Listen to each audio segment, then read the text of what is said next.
Assalamualaikum warahmatullahi wabarakatuh. Salam sejahtera bagi kita semua. Salam Om Swastiastu, Namo Buddhaya, salam kebajikan, salam dan bahagia. Saya Francisca Ayu Novita Judaru, NIM 2018-017092 dari kelas 5A3. Di sini saya akan menjelaskan tentang analisis fundamental PT Bull. Langsung saja, yang pertama terdapat data rasio perusahaan subsektor transportation, di mana pada data rasio ini saya melakukan perbandingan dari beberapa subsektor transportasi. Yang pertama, jenis rasio ROE. Jenis rasio ROE pada PT Bull atau PT Buana Lintas Lautan senilai 20,64%. Pada PT BBRM atau PT Pelayaran Nasional Bina Buana Raya, ROE senilai minus 17,48%. Pada PT BIR atau PT Bluebird, ROE senilai minus 4,04%. Dan pada PT HITS atau PT Kompos Intermoda Transportasi, ROE senilai 29,56%. Jenis rasio yang kedua yaitu DER. Pada PT Bull, DER senilai 127,22%. Pada PT BBRM, DER senilai 335,54%. Pada PT BIR, DER senilai 42,68%. Dan pada PT HITS, DER senilai 233,84%. Jenis rasio yang ketiga yaitu PER. Pada PT Bull senilai 4,35. Pada PT BBRM, PER senilai minus 0,36. Pada PT BIR, PER senilai minus 9,98. Dan pada PT HITS, PER senilai 15,13. Jenis rasio yang keempat ada PBVR. Pada PT Bull senilai 0,90. Pada PT BBRM, PBVR-nya bernilai 1,12. Pada PT BIR, PBVR-nya bernilai 0,40. Dan pada PT HITS, PBVR-nya bernilai 4,48. Dan jenis rasio yang terakhir ada dividen yield. Pada PT Bull dan PT BBRM, dividen yield-nya bernilai 0. Dan pada PT BIR, dividen yield-nya bernilai 8,80%. Dan pada PT HITS, dividen yield senilai 0,60%. Untuk data rasio perusahaan subsektor ini, saya mengambil sumber dari RTI Bisnis. Yang berikutnya, analisis ranking. Pada analisis ranking ini, saya melakukan analisis pada PT Bull dan PT HITS, di mana PT BBRM dan PT BIR saya eliminasi karena terdapat nilai minus. Nah, langsung saja untuk analisis rankingnya. Pada PT ROE. Pada PT ROE itu jika nilainya semakin besar maka hasilnya akan bagus. Jadi pada analisis ranking ini untuk jenis rasio ROE-nya, PT HITS memegang peringkat pertama dan PT Bull peringkat kedua. Pada DER itu semakin kecil nilainya maka akan semakin bagus. Jadi pada analisis ini PT Bull pada peringkat 1, PT HITS pada peringkat 2. Untuk jenis rasio PER sama seperti DER, semakin kecil nilainya maka akan semakin bagus. Jadi pada PT Bull PER memperoleh peringkat pertama, pada PT HITS PER peringkat kedua. Untuk PBVR juga semakin kecil nilainya maka akan semakin bagus. Pada PT Bull PBVR peringkat 1, pada PT HITS PBVR-nya peringkat 2. Dan untuk dividen yield semakin besar maka akan semakin bagus. Karena pada PT Bull dividen yield-nya 0 dan pada PT HITS dividen yield-nya senilai 0,60%, maka PT Hitch berada pada peringkat pertama dan dividen yield berada pada peringkat kedua. Dan yang berikut, mengapa memilih bull? Saya akan menjelaskan tentang alasan dari kenapa memilih bull. Yang pertama, PT Buana Lintas Lautan Tbk atau dengan kode saham bull didirikan pada tahun 2005 sebagai perusahaan pemilik kapal dengan manajemen yang berpengalaman lebih dari 3 dekade dalam melayani perusahaan minyak dan gas domestik maupun internasional. PT Bull juga telah menghadirkan layanan berstandar internasional dalam industri perkapalan domestik. Yang kedua, PT Bull merupakan pemilik kapal Indonesia yang memiliki dan dapat menangani operasional kompleks kapal atau VPSO atau Floating Storage Production dan Offloading, di mana PT Bull juga menjadi perusahaan perkapalan domestik pertama yang memiliki dan mengoperasikan VLGC atau Very Large Gas Carrier di Indonesia. Yang ketiga, PT Bull memulai dengan berbagai jenis kapal tanker minyak dan gas yang khusus dirancang dan didedikasikan untuk membawa minyak mentah, produk minyak, serta produk gas seperti LPG. Yang berikut, profil dari PT Bull atau Buana Lintas Lautan. PT Buana Lintas Lautan ini didirikan pada tahun 2005 sebagai perusahaan pemilik kapal dengan manajemen yang berpengalaman lebih dari 3 dekade dalam melayani perusahaan minyak dan gas domestik maupun internasional dan telah menghadirkan layanan berstandar internasional dalam industri perkapalan domestik. PT Bull ini juga memulai dengan berbagai jenis kapal tanker minyak dan gas yang khusus dirancang dan didedikasikan untuk membawa minyak mentah, produk minyak, serta produk gas seperti LPG. Dan untuk pengembangan bisnis PT Bull ini terus berlanjut dengan memasuki segmen baru seperti FSO, FPSO, dan kapal tanker kimia. Yang berikut sejarah PT Bull. PT Bull dari tahun ke tahun. Pada tahun 2005 yaitu pendiriannya. Pada tahun 2005 pemerintah berencana mengeluarkan keputusan mengenai pelaksanaan asas cabotage, di mana kegiatan angkutan laut di perairan dalam negeri hanya boleh dilakukan oleh kapal berbendera Indonesia. Pelaksanaan asas cabotage ini dianggap merupakan momen yang tepat untuk titik balik kejayaan industri pelayaran nasional ke depan, sehingga pendiri perusahaan mengambil inisiatif untuk memulai perusahaan perkapalan domestik yang diberi nama PT Buana Setiatama. Pada tahun 2006, yang pertama di Indonesia, di mana melihat potensi bisnis yang menjadikan di industri perkapalan nasional, perseroan mengakuisisi 3 kapal tanker minyak dan mengkonversikan 1 kapal tanker minyak menjadi Floating Production Storage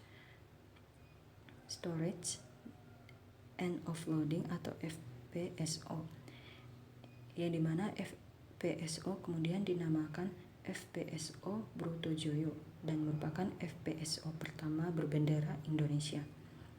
Yang ketiga, pada tahun 2007 melebarkan sayap. Mengingat peluang yang terbuka tidak hanya di transportasi minyak, manajemen memutuskan untuk memasuki segmen transportasi laut bermuatan kimia cair. MT Kunti menjadi kapal tanker kimia pertama yang diakuisisi oleh perusahaan dalam usahanya memperluas segmentasi kapal perusahaan. Pada tahun 2008 sampai 2009, menyikapi peluang pertumbuhan ekonomi Indonesia, lahirnya Undang-Undang Nomor 17 Tahun 2008 menjadi permulaan implementasi atas asas cabotage. Hal ini tentu saja membanjiri permintaan kapal dengan bendera Indonesia. Maka untuk memenuhi permintaan tersebut, pada tahun 2009 perusahaan menambah 5 kapal tanker minyak dan 1 kapal tanker kimia. Pada tahun 2010 VLGC pertama di Indonesia. Perusahaan memperkenalkan Very Large Gas Carrier pertama berbendera Indonesia ke perairan Indonesia. Dengan seketika VLGC Gas Komodo kapasitas 56.875 DWT 78.543 CBM menjadi penyumbang pendapatan terbesar perusahaan setelah FPSO Brotojoyo pada tahun 2011, yang dimana melakukan penawaran umum perdana. Mengingat potensi bisnis yang menjanjikan dari industri perkapalan dalam negeri, perusahaan berkomitmen untuk mengembangkan peluang yang menguntungkan dan sepenuhnya berpartisipasi dalam industri pelayaran domestik dengan melakukan penawaran umum saham perdana di Bursa Efek Indonesia dengan kode saham BULL atau BULL pada tahun 2012, di mana perjuangan untuk mempertahankan keunggulan. Tahun 2012 merupakan tahun yang penuh tantangan bagi perusahaan. Dengan dinyatakan bangkrutnya induk perusahaan, BULL bergumul untuk mempertahankan keunggulannya, namun melanjutkan komitmen sebagai penyedia jasa transportasi laut. Maka perusahaan membuka 2 kantor cabang baru di 2 pelabuhan terkemuka di Indonesia, yaitu cabang Merak dan cabang Dumai. Pada tahun 2013 menetapkan arah baru. Perusahaan bergerak cepat menghadapi krisis dan merestrukturisasi armadanya.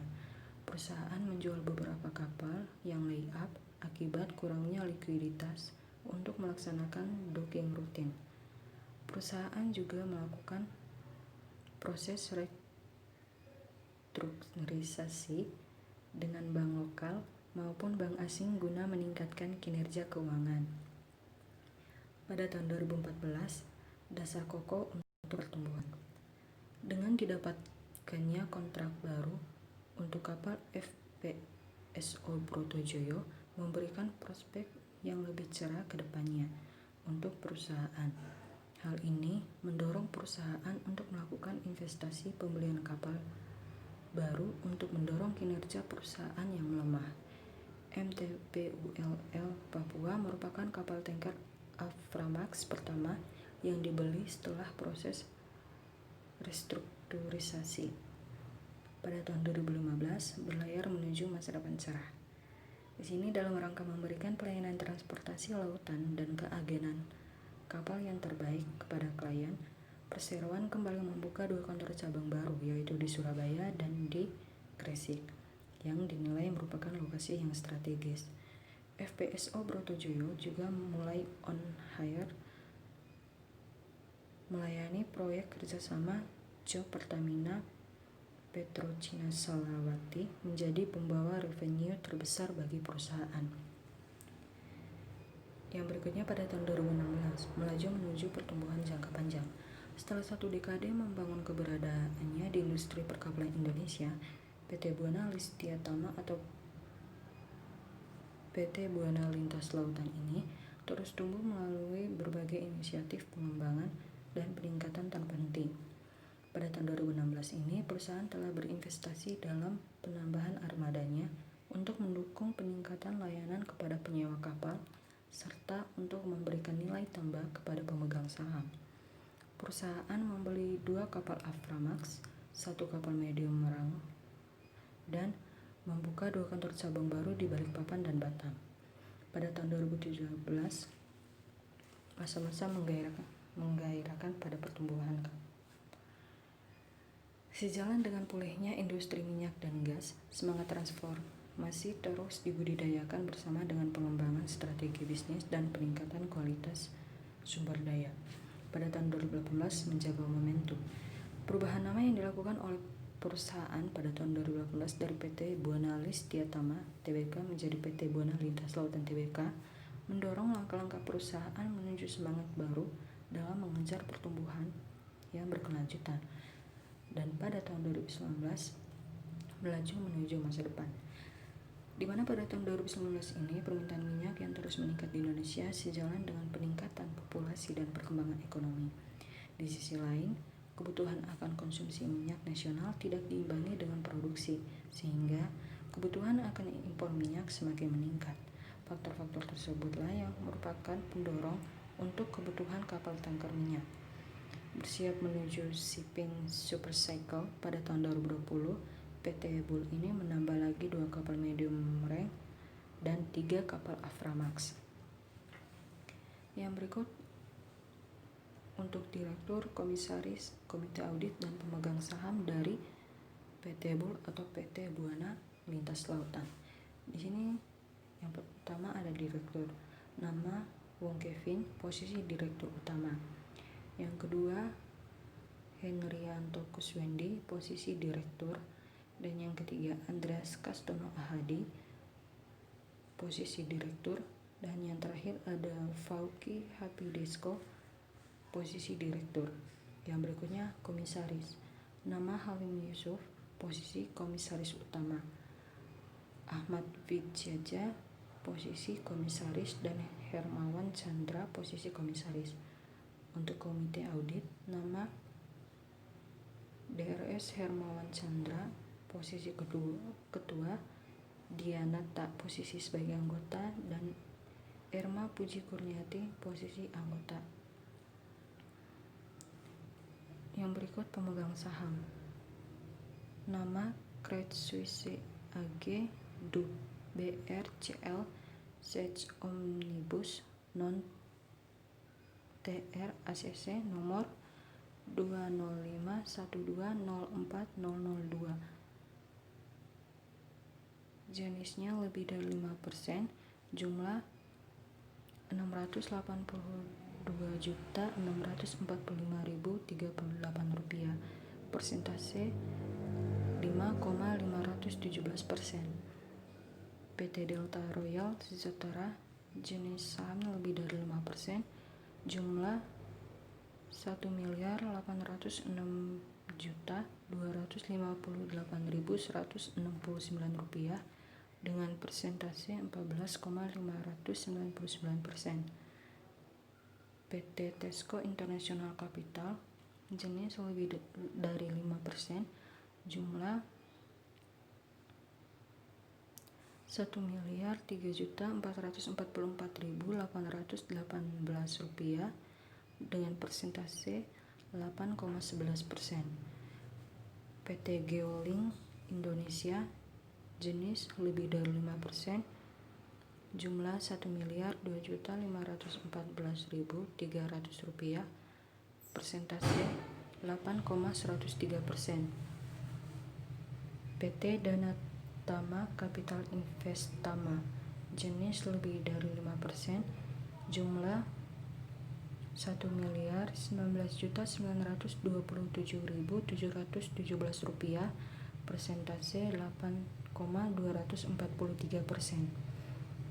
Yang berikut ada Aries Suliman, jenis lebih dari 5%, jumlah Rp655.936.800, persentase 5,302%.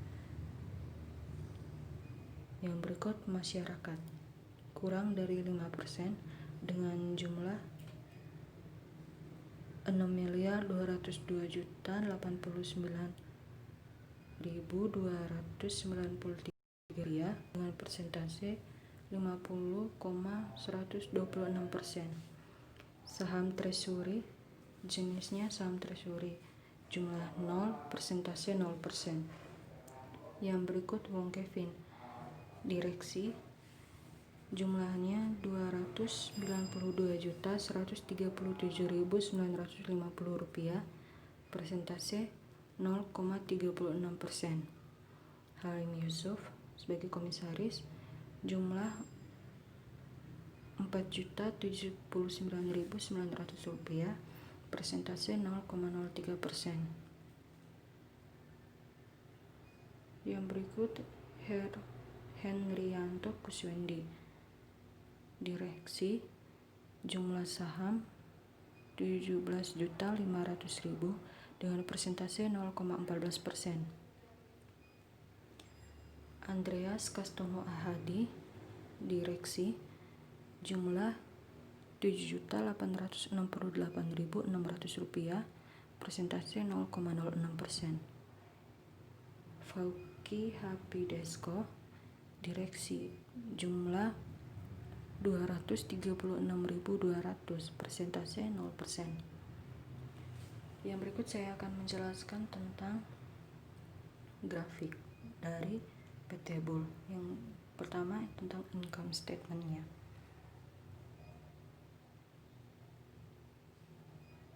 Atau laporan laba rugi.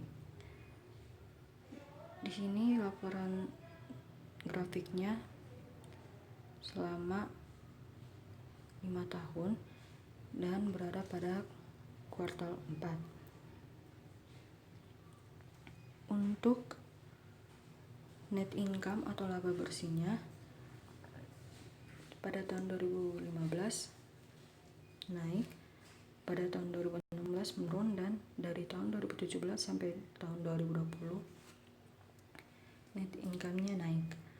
Untuk revenue atau pendapatan dari tahun 2015 sampai 2019 mengalami peningkatan, namun pada tahun 2020 mengalami penurunan. Dan untuk net profit margin pada tahun 2015 naik, namun pada tahun 2016 mengalami penurunan. Dan setelah itu dari tahun 2017 sampai tahun 2020 net profit marginnya mengalami peningkatan.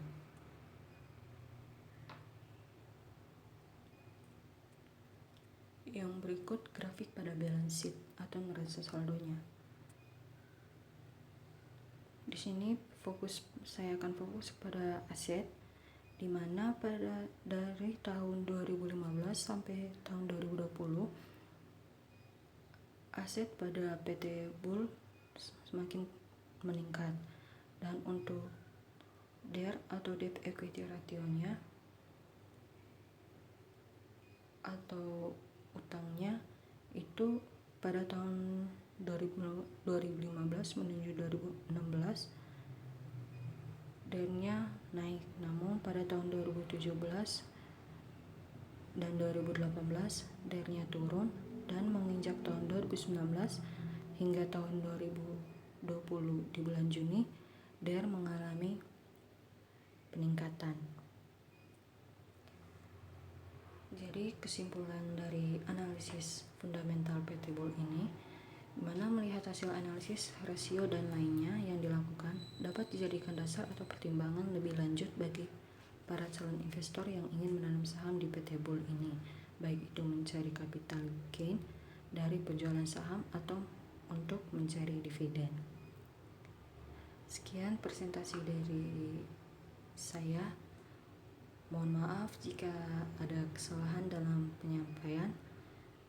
Sekian, terima kasih.